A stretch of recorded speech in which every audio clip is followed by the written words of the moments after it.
Welcome viewers. அது சரியா September 28, 2019 இந்தியாவில் இருக்கிற ஜார்க்கண்ட் மாநிலத்துடைய தலைநகரான ராஞ்சி அப்படிங்கிற சிட்டியில நேரம் இரவு 10 மணியை நெருங்கிட்டு இருந்துச்சு. அந்த சிட்டியிலிருந்து குந்தி அப்படிங்கிற சிட்டிக்கு போகக்கூடிய ஒரு ஹைவே ரோட்ல ஒரு white colour Maruti Wagon R car ஒண்ணு வீசிட்டு இருந்த காற்றை கிழிச்சுக்கிட்டு ஒரு 80 கிலோமீட்டர் வேகத்துல போயிட்டு இருந்துச்சு. அந்த காருக்குள்ள இருக்கிற ஆடியோ செட்ல ஒரு ஃபேமஸான இந்தி பாடல் ஒண்ணு மிதமான சவுண்ட்ல கேட்டுட்டு இருக்க டிரைவிங் சீட்ல இருந்த 35 வயதான கார்த்திக் கேசரியும் அந்த பாட்டை கேட்டுக்கிட்டே காரை ஓட்டிட்டு இருந்தாரு. பக்கத்து சீட்ல உட்கார்ந்துட்டு இருந்த 28 வயதான அவருடைய மனைவி பிரீத்தி சீட்ல சாஞ்சபடி முன்னாடி காருடைய ஹெட்லைட் வெளிச்சத்துல தெரிஞ்ச ரோட வேடிக்கை பார்த்தபடி வந்துட்டு இருந்தாங்க. இப்ப சரியா 1 மணி நேரம் கழிச்சு அந்த கார் ஆள் நடமாட்டம் இல்லாத ஒரு ரோட்ல சுத்தியும் முத்தியும் காடு மாதிரி இருக்கிற ஒரு இடத்துக்கிட்ட போக ஆரம்பிக்குது. அந்த கார் அங்க போயிட்டு இருக்கும் பொழுது அந்த காருக்கு பின்னாடி வேகமா பைக்ல வந்த 2 இளைஞர்கள் அந்த காரை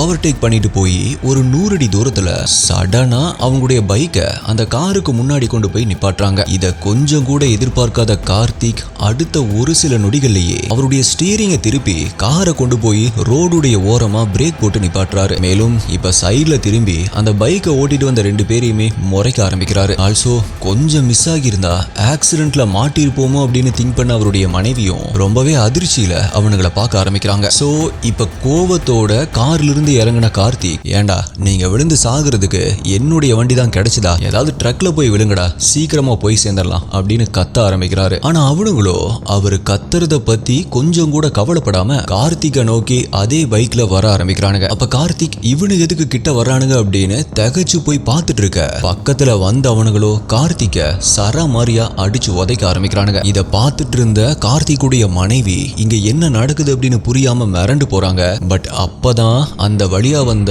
ஒயிட் கலர் ஸ்கார்பியோ கார் ஒண்ணு கார்த்திக்குடைய கார் கிட்ட வந்து நிக்குது. இத பார்த்த கார்த்திகோ நம்மளை காப்பாத்துறதுக்கு தான் யாரோ வர்றாங்க அப்படின்னு அடி வாங்கிட்டே அந்த காரை ஆர்வமா பார்க்க ஆரம்பிக்கிறாரு. பட் அந்த கார்ல இருந்து ஹாக்கி ஸ்டிக் மற்றும் இரும்பு கம்பியோட இறங்கின 2 இளைஞர்கள் ஆல்ரெடி அடிச்சிட்டு இருந்த அந்த 2 பேரோட சேர்ந்து இவனுங்களும் கார்த்திக்குடைய தலையிலேயே மாறி மாறி அடிக்கிறானுங்க. இதனால கார்த்திக் ரத்த வெள்ளத்துல துடிக்க ஆரம்பிக்க அவர் அடிச்ச அந்த 4 பேரும் மறுபடியும் அவனுடைய கார் பைக் எடுத்துட்டு அங்கிருந்து வேகமா கிளம்பி போறானுங்க. இப்ப கார்ல ஏசி ஓடிட்டு இருந்தாலுமே அதையும் தாண்டி உடம்பு எல்லாமே வியர்த்தபடி நடுங்கிட்டு இருந்த கார்த்திக்குடைய மனைவி அப்படியே மெதுவா கார்ல இருந்து கீழே இறங்குறாங்க. அங்க தரையில அசைவில்லாம கிடந்த கார்த்திக்குடைய நெஞ்சில கை வச்சு என்னங்க எந்திரிங்க எந்திரிங்க அப்படின்னு சொல்லி உசுப்புறாங்க. ஆனா கார்த்திக் கிட்ட இருந்து எந்த ஒரு ரெஸ்பான்ஸுமே இல்ல. சோ இப்ப கார்த்திக் அடிச்சு போட்டுட்டு போன அந்த 4 பேருமே யாரு, அவனுங்க எதுக்காக இப்படி கொலைவெறி பிடிச்ச மாதிரி அவரை அடிச்சானுங்க அப்படிங்கிற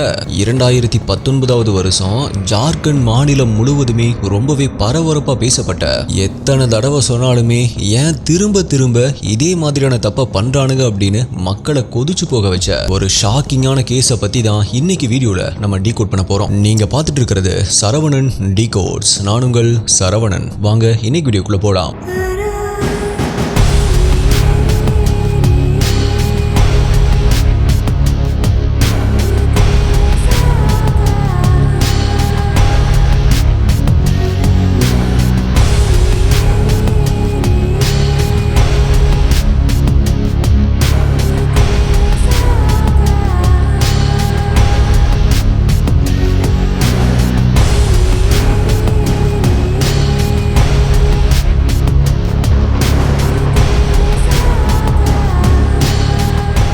இது மாதிரியான கேசஸை நம்ம டெய்லியுமே கேட்கிறோம். ஆனா இதே அளவுக்கு இருக்கிற இன்னொரு டேஞ்சர் என்ன தெரியுமா? பினான்சியலா ஸ்ட்ராங்கா இல்லாம இருக்கிறது. நமக்கு வயசாகி ஹெல்த் குறையும் போதுதான் நம்மளுடைய கையில போதுமான பணம் இல்லையே அப்படின்னு வருத்தப்படுவோம். ஆக்சுவலா இதுதான் பெரிய டேஞ்சர். சோ இதுல இருந்து தப்பிக்கிறதுக்கு என்ன பண்ணலாம் அப்படின்னா இப்பவே இன்வெஸ்ட் பண்றதுக்கு ஸ்டார்ட் பண்ணுங்க. நிறைய பேர் எஃப்டில இன்வெஸ்ட் பண்றாங்க.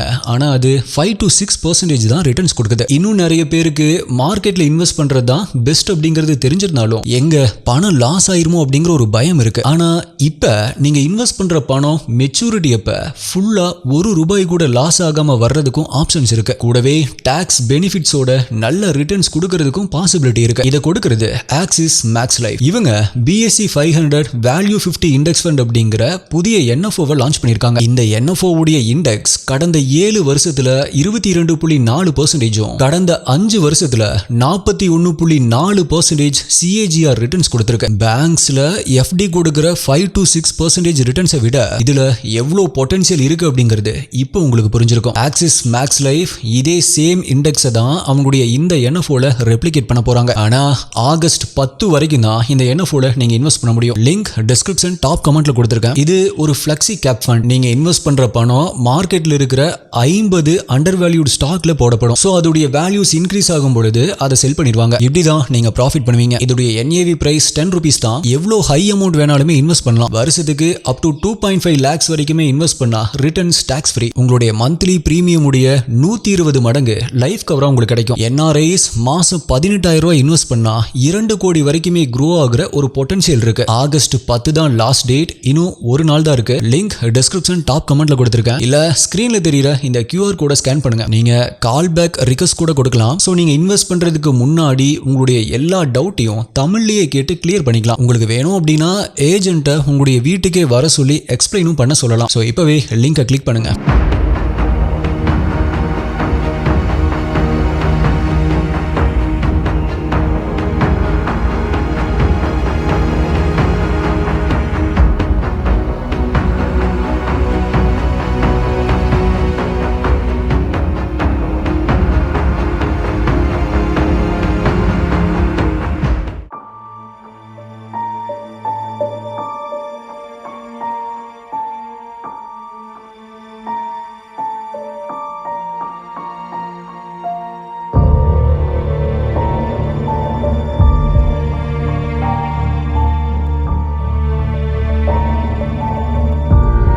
நான் இன்ட்ரோல சொன்ன அந்த குந்தி சிட்டிக்கு பக்கத்தில் இருக்கிற ஒரு கிராமத்துல ரேஷன் ஆபீசரா வேலை பார்க்கிறவர் தான் கார்த்திக். நியாய விலை கடை அப்படிங்கிற பெயருக்கு ஏத்த மாதிரி நியாயமான முறையில பொருட்களை மக்களுக்கு கொடுக்கறது, எந்த பொருள் எப்ப வரும் அப்படின்னு கேட்கிற மக்களுக்கு ரொம்பவே தன்மையா பதில் சொல்றது அப்படின்னு அந்த கிராமத்துல கார்த்திக் அப்படின்னாவே ரொம்பவே தங்கமான பையன் அப்படின்னு பேர் வாங்கியிருந்தாரு. இப்படி ரேஷன் கடையில வேலை செய்யறது மட்டும் இல்லாம லீவ் டைம்ல தன்னுடைய அப்பாவுடைய விவசாயத்துக்கும் ஹெல்ப் பண்ணிட்டு இருந்தாரு. ஆல்சோ தன்னுடைய 2 தங்கச்சிகளுடைய கல்யாணத்தையுமே அவருடைய அப்பாவுக்கு துணையா நின்னு பொறுப்பா நடத்தியும் வைக்கிறாரு. இப்படி கார்த்திக்குடைய பேரண்ட்ஸ்க்கு கார்த்திக் அப்படின்னா ரொம்பவே உயிரா இருந்திருக்கு. பிகாஸ் அவரு தான் அந்த வீட்டுடைய மூத்த பிள்ளையாகவும் ஆம்பளை பிள்ளையாகவும் ரொம்பவே பொறுப்பான ஒரு நபரா இருந்திருக்காரு. சோ அப்படிப்பட்ட தன்னுடைய மகனுக்கு ஒரு நல்ல பொண்ணா பார்த்து கல்யாணம் பண்ணி வைக்கணும் அப்படின்னு முடிவு பண்ண கார்த்திக்குடைய அப்பா 2011 மார்ச் மாசம் நான் இன்ட்ரோல சொன்ன அந்த குந்தி சிட்டியை சேர்ந்த பிரீத்திய தன்னுடைய வீட்டுக்கு மருமகளா ஆக்குறாரு. இப்படி ரொம்பவே சந்தோஷமா தங்களுடைய திருமண வாழ்க்கையை வாழ ஆரம்பிச்ச கார்த்திக் மற்றும் பிரீத்திக்கு அடுத்தடுத்து அழகான 2 பெண் குழந்தைகளும் பிறக்குது. தன்னுடைய 2 மகள்களையும் நல்லா படிக்க வச்சு நல்ல நிலைமைக்கு கொண்டு வரணும் அப்படின்னு இப்ப ஒரு பொறுப்பான அப்பாவாகவும் கார்த்திக் மாற ஆரம்பிக்கிறாரு. இப்படி எல்லாமே நல்லா போயிட்டு இருந்த ஒரு சிச்சுவேஷன்ல தான் நவராத்திரி ஃபெஸ்டிவலுக்கு திங்ஸ் வாங்குறதுக்காக அவரும் அவருடைய மனைவியும் ராஞ்சிக்கு போறாங்க. பட் அப்படி பொருட்களை எல்லாம் வாங்கிட்டு திரும்ப தங்களுடைய வீட்டுக்கு வந்துட்டு இருக்கும்போது தான் நான் இன்ட்ரோல சொன்ன அந்த சம்பவங்கள் நடக்க ஆரம்பிக்குது. இப்ப அடிபட்டு கிடக்கிற கார்த்திக்க உடனடியா ஹாஸ்பிட்டலுக்கு கொண்டு போகணும் அப்படிங்கறதால கார்த்திக்குடைய மனைவியான பிரீத்தி அங்க பக்கத்து டவுன்ல இருக்கிற தன்னுடைய ரிலேட்டிவான சங்கர் அப்படிங்கிறவருக்கு கால் பண்றாங்க. சோ அடுத்த 10 நிமிஷத்துல அங்க வந்த பிரீத்தியுடைய ரிலேட்டிவ் கார்த்திக்க தன்னுடைய கார்லயே கொண்டு போய் ஹாஸ்பிட்டல்ல அட்மிட் பண்றாரு. பட் கார்த்திகை செக் பண்ண டாக்டர்ஸ் தலையில ஏற்பட்ட பலமான காயத்துல அவருக்கு நிறையவே பிளட் லாஸ் ஆயிருக்கு. அதனால அவர் ஆல்ரெடி இறந்து போயிட்டாரு அப்படின்னு சொல்றாங்க. இத கேட்ட கார்த்திக்குடைய மனைவியும் கார்த்திகை யாரோ கொலை பண்ணிட்டாங்க அப்படிங்கிற அதிர்ச்சியான விஷயத்தை கேட்டு ஹாஸ்பிட்டலுக்கு வந்த கார்த்திக்குடைய பேரண்ட்ஸ் மற்றும் அவருடைய தங்கச்சிக 2 பேருமே கதறி அழுக ஆரம்பிக்கிறாங்க. மேலும் அவங்க எல்லாருமே எதுக்காக அழுகுறாங்க அப்படின்னு தெரியாமலேயே கார்த்திக்குடைய குழந்தைகளும் கூட சேர்ந்து அழுக ஆரம்பிக்கிறாங்க. விஷயம் தெரிஞ்சு ஹாஸ்பிட்டலுக்கு வந்த போலீஸ் பிரீத்தி கிட்ட என்ன நடந்துச்சு அப்படிங்கிற விஷயங்களை கேட்டு தெரிஞ்சுக்கிறாங்க. அப்ப கார்த்திகை கொலை பண்ணவனுங்க வந்த அந்த கார் மற்றும் பைக்குடைய டீடைல்ஸை பத்தி சொன்ன பிரீத்தி அவனுங்க எல்லாருமே முகத்தை மறைச்சபடி முகத்துல ஒரு மாஸ்க் போட்டிருந்தானுங்க. அதனால அவனுங்க யாரு அப்படிங்கறத என்னால சரியா பார்க்க முடியல அப்படின்னு சொல்றாங்க. இதை கேட்ட போலீஸ் கில்லர் யூஸ் பண்ண அந்த கார் மற்றும் பைக் உடைய நம்பரை கண்டுபிடிக்கிறதுக்காக சிசிடிவி கேமராவை செக் பண்ண ஆரம்பிக்கிறாங்க. மேலும் கார்த்திகை கொலை பண்ணனவனுங்க கார்த்திக்குடைய பர்ஸ், நகைகள் மற்றும் பிரீத்தியுடைய நகைகள் அப்படின்னு எதுலையுமே கை வைக்கல. குறிப்பா பிரீத்தி மேலையும் அவனுங்க கை வைக்கல அப்படிங்கறத தெரிஞ்சுக்கிறாங்க. அதாவது கில்லர்ஸ் உடைய நோக்கம் ராபரி பண்றதோ இல்ல பிரீத்திய சீரழிக்கிறதோ இல்ல. அவனுங்களுடைய நோக்கம் கார்த்தி உயிரோட இருக்க கூடாது அப்படிங்கறதா மட்டும்தான் இருந்திருக்கு அப்படிங்கறத தெரிஞ்சுக்கிறாங்க. சோ கார்த்திக் உயிரோடு இருக்கிறது யாருக்கோ பிரச்சனையா இருந்திருக்கு. சோ அந்த பிரச்சனை என்ன, அதாவது மோட்டிவ் ஆஃப் மர்டர் என்னவா இருக்கும் அப்படின்னு திங்க் பண்ண போலீஸ் ஃபர்ஸ்ட் கார்த்திக் உடைய பேரண்ட்ஸ் கிட்ட விசாரிக்க ஆரம்பிக்கிறாங்க. அப்பதான் கார்த்திக் வேலை செஞ்ச ரேஷன் கடையில இருந்து ரேஷன் பொருட்களை கடத்துறதுக்கு அவர் ஹெல்ப் பண்ணணும் அப்படின்னு சொல்லி அந்த கிராமத்துல இருக்கிற சில பேர் அவர்கிட்ட வந்து பேசியிருக்காங்க அப்படிங்கறதும், பட் அதுக்கு கார்த்திக் முடியாது அப்படின்னு சொல்லியிருக்காரு அப்படிங்கறதும் போலீஸ்க்கு தெரிய வருது. மேலும் கார்த்திக் உடைய அப்பா நிறைய விவசாய நிலங்கள் வச்சிருக்காரு அப்படிங்கறதால சில பேர் அதை விலைக்கு கேட்டு அடிக்கடி கார்த்திகை வந்து தொந்தரவு பண்ணிருக்காங்க அப்படிங்கறதும் தெரிய ஆரம்பிக்குது. சோ போலீஸ் அவங்களா யாரு அப்படின்னு கண்டுபிடிச்சு அவங்கள விசாரிக்க ஆரம்பிக்கிறாங்க.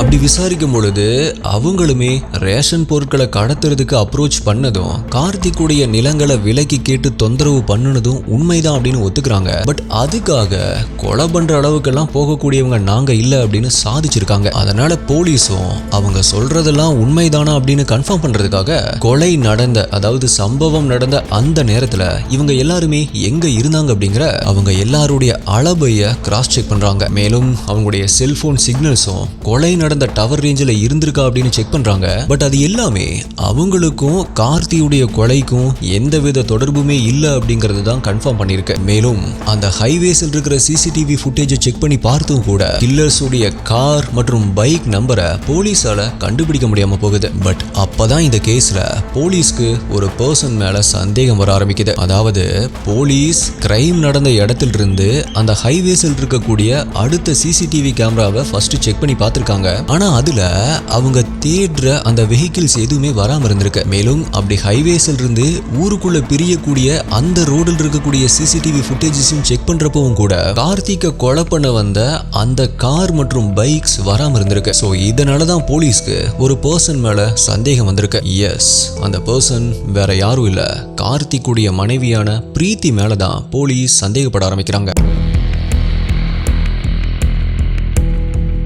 பிகாஸ் ஆரம்பத்துல அவங்கள போலீஸ் விசாரிக்கும் போது அவங்கள வந்து அட்டாக் பண்ண கில்லர்ஸ் ரெட் கலர் கார் மற்றும் ராயல் என்ஃபீல்டு பைக்ல தான் வந்தாங்க அப்படின்னு சொல்லியிருக்காங்க. ஆனா நான் இன்ட்ரோல சொன்ன அந்த வெஹிக்கிள்ஸ் உடைய டீடைல்ஸை வச்சு பாத்தீங்க அப்படின்னா பிரீத்தி சொன்னது பொய் அப்படிங்கிறது உங்களுக்கே புரிஞ்சிருந்திருக்கும். Because killers white colour WagonR கார்லயும் நார்மல் பைக்லயும் தான் வந்திருந்தாங்க அப்படின்னு நான் இன்ட்ரோலயே மென்ஷன் பண்ணிருப்பேன். அது மட்டும் இல்ல, கார்த்திகை இப்படி கொலை பண்ணணுங்க அங்க ஐ விட்னஸா இருக்கிற பிரீத்திய ஏன் ஒண்ணுமே பண்ணல அப்படிங்கிற சந்தேகமும் ஆல்ரெடி போலீஸ்க்கு இருந்துச்சு. அதோட சேர்த்து இன்னொரு முக்கியமான விஷயத்தையும் கண்டுபிடிக்கிறாங்க. அதாவது சம்பவம் நடந்த அன்றைய நாள் அன்னைக்கு காலையில இருந்து கார்த்திக்குடைய மனைவியான பிரீத்தி அவங்களுடைய போன்ல இருந்து ஒரு குறிப்பிட்ட நம்பருக்கு கிட்டத்தட்ட 30 தடவைக்கும் மேல கால் பேசியிருக்காங்க அப்படிங்கறத கண்டுபிடிக்கிறாங்க. சோ இப்ப சஸ்பெக்ட் லிஸ்ட்ல கார்த்தியுடைய ஒய்ஃபையும் ஆட் பண்ண போலீஸ் அவங்கள அரெஸ்ட் பண்ணி விசாரிக்க ஆரம்பிக்கிறாங்க. ஆனா அவங்களோ எனக்கும் கார்த்திக்குடைய கொலைக்கும் எந்த ஒரு தொடர்புமே இல்ல, கொலை நடந்ததை பார்த்த அதிர்ச்சியில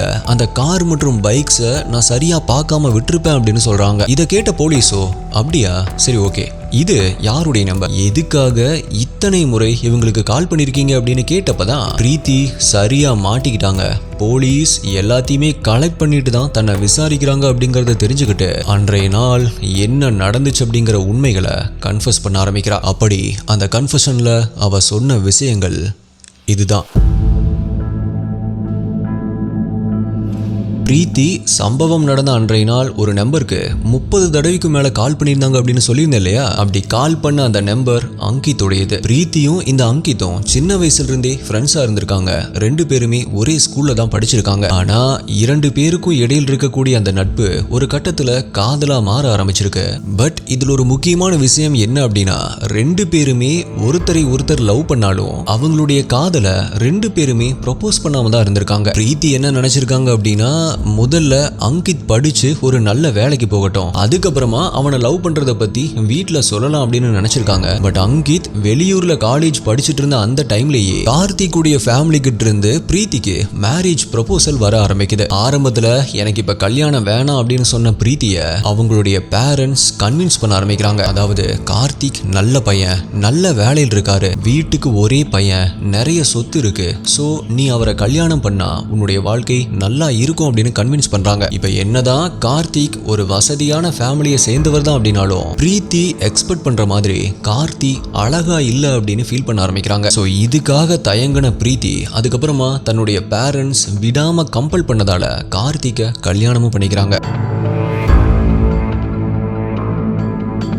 இப்ப ஸ்டார்டிங்ல பிரீத்திக்கு அவங்களுடைய மேரேஜ் லைஃப் நல்லா போற மாதிரி தெரிஞ்சாலும் 2 குழந்தைகள் பிறந்ததுக்கு அப்புறமா அதுல ஒரு சலிப்பு ஏற்பட ஆரம்பிக்குது. தன்னுடைய கணவர் பாக்குறதுக்கு நல்லா இல்லையே அப்படின்னு வெறுப்பு வர ஆரம்பிக்குது. மேலும் இப்படி போயிட்டு இருந்த சிச்சுவேஷன்ல தான் ஒரு நாள் பிரீத்தி அவங்களுடைய பேரண்ட்ஸ் வீட்டுக்கு போயிருக்கும் போது அவங்களுடைய முன்னாள் காதலனான அங்கித்தை அங்க பாத்திருக்காங்க. சோ அந்த டைம்ல அவங்க கூட பேச ஆரம்பிச்ச பிரீத்தி கிட்ட அந்த அங்கித், ஆக்சுவலா நான் உன்னை ஆல்ரெடி லவ் பண்ணேன், ஆனா அதை எப்படி உங்ககிட்ட சொல்லலாம் அப்படின்னு நான் யோசிச்சுட்டு இருக்கும் போதுதான் அவனுக்கு மேரேஜ் பண்ணி வச்சுட்டாங்க அப்படின்னு சொல்றான். இதை கேட்ட பிரீத்திக்கு பயங்கரமான ஷாக். நம்மளும் அவனை லவ் பண்ணோம், ஆனா சொல்லாம விட்டுட்டோமே, சே நம்ம இப்படி அங்கித்தை மிஸ் பண்ணிட்டோமே அப்படின்னு ஃபீல் பண்ண ஆரம்பிக்கிறான். மேலும் பாக்குறதுக்கு சினிமா ஹீரோயின் மாதிரி இருக்கிற நமக்கு சினிமா ஹீரோ மாதிரி இருக்கிற அங்கித் தான் சரியான ஜோடி அப்படிங்கிற ஏக்கமும் அவளுக்கு வர ஆரம்பிக்குது. சோ இப்படி சொன்ன அங்கித் கிட்ட நானுமே உன்னை லவ் பண்ணேன், பட் அதை வீட்டுல சொல்றதுக்கு பயந்துட்டு நான் உன்னை மிஸ் பண்ணிட்டேன் அப்படின்னு அங்கித் கிட்ட சொல்ல ஆரம்பிக்கிறா. இப்ப ஒருத்தர் மிஸ் பண்ணிட்டோமே அப்படிங்கிற ஃபீலிங்ல இருந்த அங்கித்தும் பிரீத்தியும் அந்த நொடியில் இருந்து அதுக்கப்புறமா அடிக்கடி போன்ல பேச ஆரம்பிக்கிறாங்க. மேலும் அந்த அங்கித் என்ன பண்றான் அப்படின்னா கார்த்திக் மற்றும் அவருடைய பேரண்ட்ஸ் குழந்தைகள் இல்லாத ஒரு டைம்ல பிரீத்தியை பாக்குறதுக்காக அடிக்கடி அவங்களுடைய வீட்டுக்கு வர ஆரம்பிச்சிருக்கான். ஆனா இதை நோட் பண்ண கார்த்தியுடைய நெய்பர்ஸ் அத கார்த்திக் மற்றும் அவருடைய பேரண்ட்ஸ் கிட்ட சொல்ல ஆரம்பிக்கிறாங்க. இத பத்தி பிரீத்தி கிட்ட அவங்க விசாரிக்கும் போது பிரீத்தியோ அவன் ஏதோ வேலை விஷயமா இந்த பக்கம் வந்திருந்தான், அவன் என்னுடைய ஸ்கூல் ஃப்ரெண்டு, சோ அப்படி வந்திருக்கிறப்ப என்ன சும்மா பாக்குறதுக்காக தான் இங்க வந்தான் அப்படின்னு சொல்லி சமாளிச்சிருக்கா. ஆனா இதை கேட்ட கார்த்திக்குடைய பேரண்ட்ஸோ இனிமேல் அந்த பையன் இந்த வீட்டுக்கு வரக்கூடாது அப்படின்னு பிரீத்தி கிட்ட ஸ்ட்ரிக்டா சொல்லிடுறாங்க. இதனால பிரீத்தியும் அங்கித்தும் ஒருத்தர் பார்த்துக்க முடியாம ரொம்பவே கஷ்டப்பட ஆரம்பிக்கிறாங்க. ச்சே எவ்வளவு கஷ்டம் இல்ல. அப்பதான் அவளுடைய மர மண்டைக்குள்ள ஒரு எண்ணம் தோண ஆரம்பிக்குது. இப்ப இவங்க கஷ்டப்படுறதுக்கான காரணம் என்ன? கார்த்தி தானே. சோ அந்த கார்த்திக் இல்ல அப்படின்னா நம்ம சந்தோஷமா இருக்கலாம் அப்படிங்கிற எண்ணம் வர ஆரம்பிக்குது. கார்த்திக் இல்லாம இருக்கிறதுக்கு என்ன பண்றது அப்படின்னு யோசிச்சவங்க அவரை கொலை பண்ணிட்டா எல்லாமே சரியாயிரும் அப்படிங்கிற நம்ம சேனல்ல பார்த்த பல கேசஸ்ல பண்ற அதே முட்டாள்தனமான முடிவை எடுக்கிறாங்க. மேலும் அதோடைய அடுத்த ஸ்டேஜா நவராத்திரி ஃபெஸ்டிவலுக்கு திங்ஸ் வாங்க போறப்ப அவரை கொலை பண்றதுக்கான பிளானையும் போடுறாங்க. சோ அதுக்கு ஹெல்ப் பண்றதுக்காக அங்கித் அவனுடைய ஃப்ரெண்ட்ஸான விஷால், தீபக், மங்கேஷ் அப்படிங்கிற இந்த 3 பேரையும் பணம் கொடுக்கறதா சொல்லி கூட்டு சேர்க்கிறான். பிளான் படி செப்டம்பர் 28 அன்னைக்கு பிரீத்தியுடைய இன்ஃபர்மேஷனை வச்சு கார்த்திக்குடைய கார் இப்ப எங்க வந்துட்டு இருக்கு அப்படிங்கறது தெரிஞ்சு ஃபாலோ பண்ண ஆரம்பிக்கிறானுங்க. அதாவது அங்கித் மற்றும் விஷால் கார்ல இருந்தபடியும் தீபக் மற்றும் மங்கேஷ் பைக்ல இருந்தபடியும் கார்த்திக்குடைய காரை ஃபாலோ பண்றானுங்க. கடைசியா அவனுங்க பிளான் பண்ண மாதிரியே ஆள் நடமாட்டம் இல்லாத ஒரு இடத்துல வச்சு கார்த்திகை கொடூரமா கொலை பண்ணவும் செய்யறானுங்க. ஆக்சுவலா பல கேசஸ்ல நடக்கிற மாதிரி இதுல பரிதாபமான ஒரு விஷயம் என்ன அப்படின்னா தான் எதுக்கு சாகுறோம் அப்படின்னு தெரியாமலேயே கார்த்திக் துடிச்சு இறந்து போயிருக்காரு. அப்படி கார்த்திக் இறந்து போயிட்டாரா அப்படின்னு கன்ஃபார்ம் பண்றதுக்காக அவருடைய நாடி துடிப்பையும் இதய துடிப்பையும் செக் பண்ணி பார்த்த பிரீத்தி அதுக்கப்புறமா தான் அவளுடைய ரிலேட்டிவ்ஸ்க்கு கால் பண்ணிருக்கா. பட் ஸ்டார்டிங்ல போலீஸ் விசாரிக்கும் பொழுது எனக்கு டிரைவிங் தெரியாது சார், மேலும் அந்த ரோட்ல போன எவ்வளவோ கார்களை நான் நிப்பாட்ட ட்ரை பண்ணேன், பட் அந்த வழியா போன எந்த ஒரு வண்டியுமே நிக்கல, அதனாலதான் என்னுடைய ரிலேட்டிவ்க்கு கால் பண்ணேன் அப்படின்னு சொல்லியிருக்கா. இப்படி பிரீத்தியுடைய இந்த கன்ஃபெஷனுக்கு அப்புறமா இந்த கிரைம்ல சம்பந்தப்பட்ட மற்ற 4 பேரையுமே தீவிரமா தேட ஆரம்பிச்ச போலீஸ் அவங்கள கண்டுபிடிச்சு அரெஸ்டும் பண்றாங்க. மேலும் இதுல ஹெல்ப் பண்ண உஜ்வால் அப்படிங்கிறவனோட சேர்த்தி மொத்தம் இந்த 6 பேருக்கும் எதிரான கேஸ் இன்னுமே கோர்ட்ல நடந்துட்டு தான் இருக்கு. இதுக்கான தீர்ப்பு எப்படி வரும் அப்படிங்கறத நம்ம வெயிட் பண்ணி தான் பார்க்கணும். இந்த மாதிரி கேசஸ்ல நம்ம எப்பவுமே சொல்ற ஒரே ஒரு விஷயம் தான், வாழ பிடிக்கல அப்படின்னா டிவோர்ஸ் வாங்கிட்டு போயிடலாமே தவிர ரொம்ப பிரில்லியண்டா யோசிக்கிறேன் அப்படிங்கிற நினைப்புல நினைக்கிறாப்புல கிரைம் த்ரில்லர் படத்துல வர்ற மாதிரி கொலை பண்ணணும் அப்படின்னு நினைக்க கூடாது. பிகாஸ் அப்படி பண்ணா கண்டிப்பா பிரியாணி அபிராமி மாதிரி காலம் பூரா கழுதிங்க வேண்டியதுதான். ஆனா இருந்தாலுமே திருந்தாத ஜென்மங்களா இருக்கிற சில பேர் முட்டாள்தனமா அதே தப்ப திரும்ப திரும்ப பண்ணிட்டே தான் இருக்காங்க. கார்த்திக்குடைய முகத்தை பார்த்த பிரீத்திக்கு அவருடைய தங்கமான மனசை பார்க்க தெரியல. இந்த மாதிரியான சம்பவங்கள் நடக்கிறது எப்பதான் நிக்குமோ அப்படிங்கிறது தெரியல. So my dear SDI investigators, இந்த கார்த்திக் கேசரி மர்டர் கேஸை பத்தி நீங்க என்ன நினைக்கிறீங்க? எனக்கு ரொம்ப நாளா இருக்கிற டவுட், பல வீடியோக்கள்ல இதே டவுட்டை நான் கேட்டிருக்கேன். எப்படி இந்த மாதிரியான ஒரு கொலையை பண்ணிட்டு அதுக்கப்புறமா அவங்களுடைய சீக்ரெட் அஃபேர்ஸ் வச்சிருக்கிற அவங்க கூட சந்தோஷமா வாழ முடியும் அப்படின்னு நினைக்கிறாங்க? எப்படி மாட்ட மாட்டோம் அப்படின்னு நினைக்கிறாங்க? எனக்கு அந்த ஒரே விஷயம் தான் புரியவே மாட்டேங்குது. உங்களுக்கும் இந்த டவுட் வந்திருந்துச்சு அப்படின்னா கீழே கமெண்ட் பண்ணுங்க. வீடியோல நான் சொன்ன NFOல இன்வெஸ்ட் பண்றதுக்கு ஆகஸ்ட் 10th தான் லாஸ்ட் டேட். இன்னும் ஒரு நாள் தான் இருக்கு. லிங்க் டிஸ்கிரிப்ஷன் டாப் கமெண்ட்ல கொடுத்திருக்கேன். இல்ல ஸ்கிரீன்ல தெரியுற இந்த QR கோடை ஸ்கேன் பண்ணிக்கலாம். இன்வெஸ்ட் பண்றதுக்கு முன்னாடி நல்லா தெரிஞ்சுக்கிட்டு இன்வெஸ்ட் பண்ணுங்க. ஓகே SDI, அடுத்தது என்ன கேஸ் வேணும், என்ன டாபிக்ல வீடியோ வேணும் அப்படிங்கறத கீழே கமெண்ட் பண்ணுங்க. நீங்க ரொம்ப நாளா எதிர்பார்த்துட்டு இருக்கிற, ரொம்பவே ரிக்வெஸ்ட் பண்ண தர்மஸ்தலா கேஸ் நெக்ஸ்ட் வீடியோவா வரப்போகுது. ஸோ கண்டிப்பா மிஸ் பண்ணாம பாருங்க. இந்த வீடியோல நீங்க பண்ற உங்களுடைய பெஸ்டான கமெண்ட் அடுத்த வீடியோல வரும். வேற ஒரு வீடியோல மீட் பண்றேன். நன்றி, பாய்.